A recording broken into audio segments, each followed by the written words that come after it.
السلام علیکم ورحمۃ اللہ وبرکاتہ۔ محترم ناظرین و سامعین، ایک بار پھر اپنی گزارشات کو آپ کی خدمت میں لے کر حکیم ضیاء مطب ابن طبیب اینڈ ہجامہ سینٹر کی طرف سے حاضر خدمت ہوں۔ جیسا کہ آپ میری اس سے پچھلی ویڈیو میں سن چکے ہیں کہ انسان اسی زمین سے ہی اپنی تمام تر خوراک حاصل کرتا ہے، اور جس خطے میں یہ رہ رہا ہے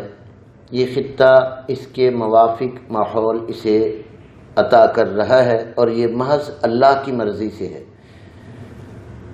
آج آپ دیکھ رہے ہیں کہ لوگ چاند پر جا کر رہنے کی خواہش کر رہے ہیں کہ وہاں انہیں زندگی کے اثرات نظر نہیں آ رہے، یا کسی اور کہکشاں پر اگر ان کی دوربین پہنچی ہے تو وہاں زندگی کے آثار نظر نہیں آ رہے۔ یہی وجہ ہے کہ اسی زمین پر ہی انسان کو رہنا ہے، اور اسی زمین کے ساتھ ہی جتنی چیزیں جڑی ہوئی ہیں انہی سے اس نے نفع و نقصان اپنے علم کے مطابق اٹھانا ہے۔ چونکہ یہی بات میں عرض کر چکا ہوں، اب ہم نے کیفیات سے ارکان کو بستہ صورت اختیار کرنے کے بعد آگے یہ سمجھنا ہے کہ انسان کی ارتقائی صورتیں کس قدر رد و بدل آتا ہے ان میں، اور وہ کیسے ترقی پذیر ہوتی ہیں۔ تو عزیزان محترم، سامعین کرامی، قابل شد احترام دوستوں اور بزرگوں، تو ہمیں یہ جان لینا چاہیے کہ انسان کی غذا اس کے مٹیریل کے مطابق ہی ہے، اور اللہ نے وہ بنائی ہے۔ اچھا، اب ہر شخص چونکہ نہ ڈاکٹر ہے، نہ وہ طبیب ہے، نہ وہ اتنی پہچان رکھتا ہے کہ میرا مزاج کیا ہے، مجھے اس وقت کیا کھانا چاہیے، مجھے کیا سوٹ کرے گا، کیا نہیں سوٹ کر سکتا۔ یہی وجہ ہے کہ آج ہمارے ہاسپٹل، کلینک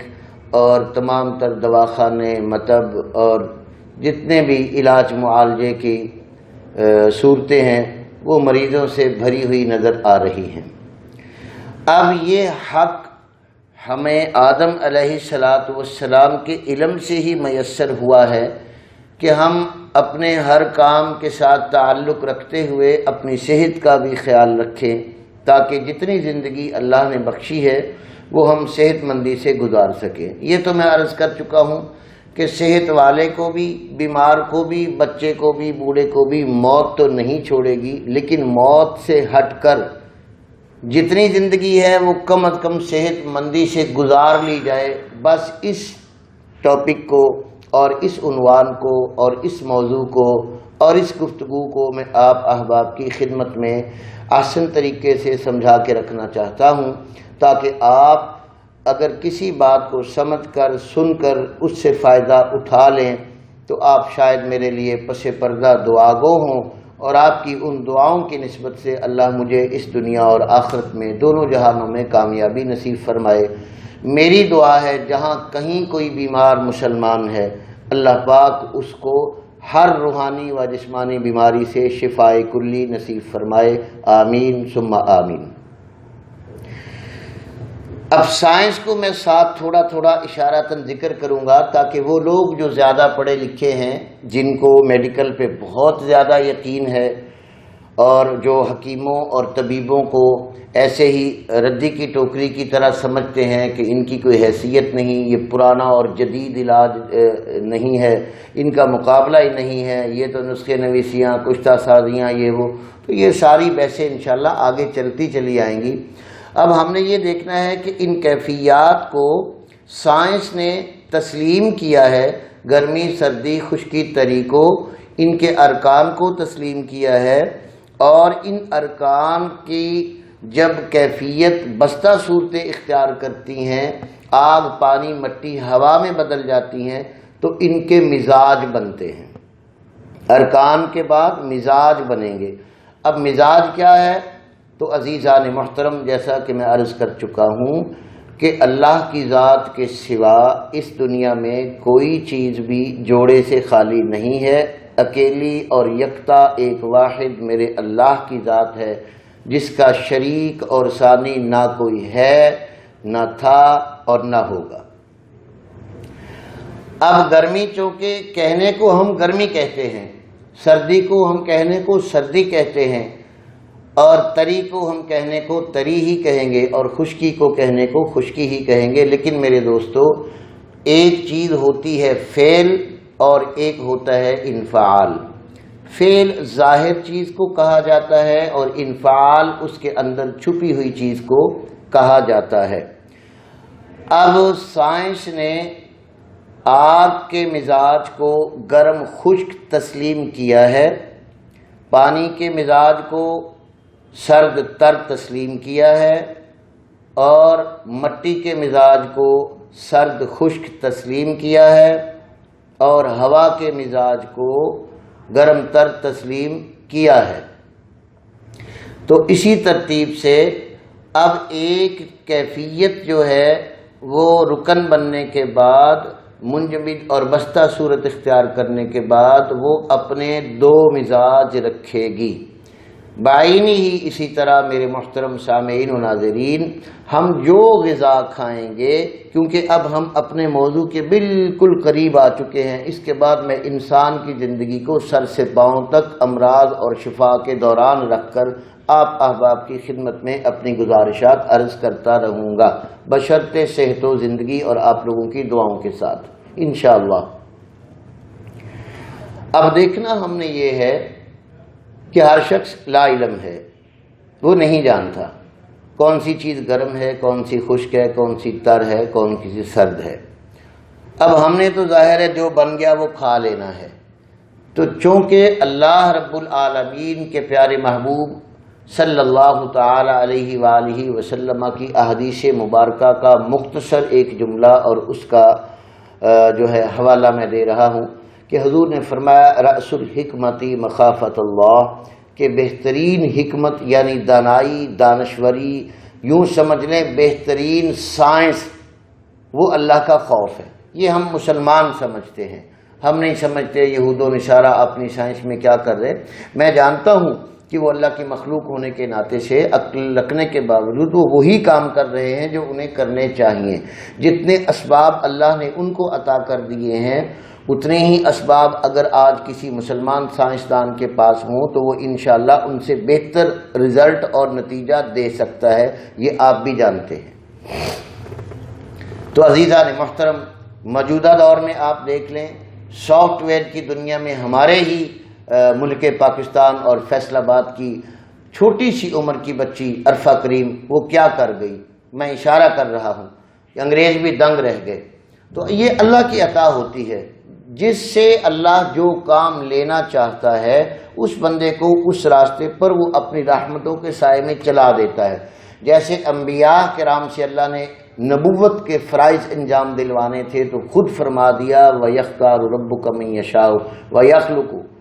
اللہ پاک جس بھی چیز کے لیے کس کو چنتا ہے وہ اسے خود چنتا ہے۔ تو آپ کی دعاؤں سے اگر اللہ نے آپ کی خدمت کے لیے مجھے چنا ہے تو آپ دعا فرمائیں اللہ میرے دل میں محض اخلاص کے ساتھ آپ کی خدمت کا موقع اور جذبہ یہ جاری و ساری رکھے۔ تو عزیزان محترم، گفتگو کو آگے بڑھاتا ہوں۔ عرض یہ کر رہا تھا کہ ہر چیز کے دو مزاج ہیں، ایک فعل، ایک انفعال۔ اب فعل کیا ہے؟ جو چیز ظاہر ہے۔ ہم آگ ہمیں دیکھنے سے تو گرم نظر آتی ہے، لیکن گرم کے ساتھ اس کا گرمی اس کا فعل ہے اور خشکی اس کا انفعال ہے۔ جیسے ہی ہم کسی چیز کو آگ کے قریب کریں گے تو وہ گرم بھی ہو جائے گی اور سوکھ بھی جائے گی، اور حد سے زیادہ آگ آ جائے گی تو وہ جل بھی جائے گی۔ اسی طرح کسی چیز کو، خشک چیز کو ہم پانی کے قریب کریں گے تو وہ تر بھی ہو جائے گی، اور تر ہونے کے ساتھ اگر وہ گرم ہے تو وہ ٹھنڈی بھی ہو جائے گی، کیونکہ یہ دو ضدیں ہیں۔ گرمی کی ضد جو ہے وہ سردی ہے اور تری کی ضد وہ خشکی ہے۔ اب یہ چاروں چیزیں فعل انفعال کے ساتھ آگے پیچھے ہوتی رہتی ہیں، اور یہی کیفیات اور یہی ارکان اور یہی حالات جو ہیں 24 گھنٹے اس پوری کائنات میں موجود ہیں، اور انہی کے